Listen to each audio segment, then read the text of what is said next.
Feeling overwhelmed with managing all your online accounts?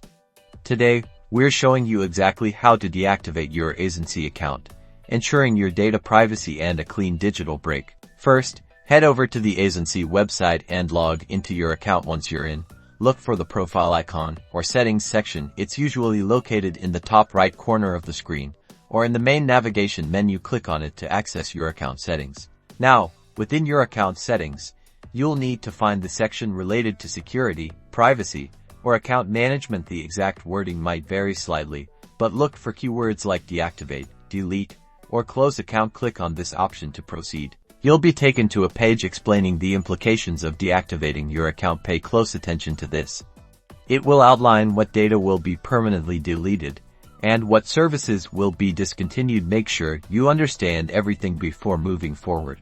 To finalize the deactivation process, you will typically need to check a box to confirm that you understand the consequences. After that, click the Confirm or Deactivate button. You may be asked to provide a reason for deactivation, which is optional.